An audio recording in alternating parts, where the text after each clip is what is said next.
Hello guys, in today's video I'm going to show you how to fix Valorant VGC errors. So first of all, you want to go ahead on the search bar and write down check for updates.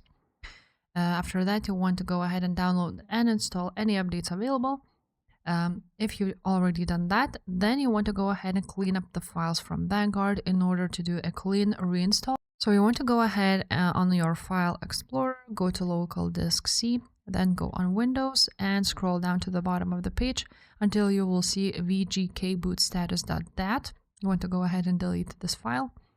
Then you want to go back to local disk C, go to Program Files, and find Riot Vanguard folder, which you also want to go ahead and delete. Now, after that, you want to go to Installed Apps on your PC, then search for Vanguard, and if there is any, you want to go ahead and uninstall it.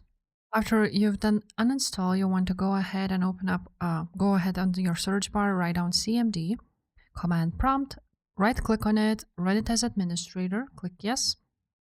After that, right there, you will need to enter a few commands. So the first one would be scdelete VGC, and another one would be scdelete VGK.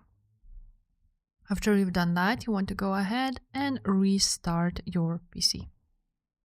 Now, after that, you want to double click on Valorant or Riot Client Services. And after that, you will see Install Vanguard option. So you're going to click Install or Update, and you will reinstall basically Vanguard. After you've done a restart, you want to go ahead on the search bar, write down Services, open it. Right there, click anywhere and press V on your keyboard and you will find VGC. You want to double click on it and you want to make sure that the startup type is automatic and that the service status is running. So just click start if it's not running. And after that, click apply and OK. And your problem should be fixed. So if this video was helpful, guys, make sure to subscribe to this channel and I will see you next time. Bye.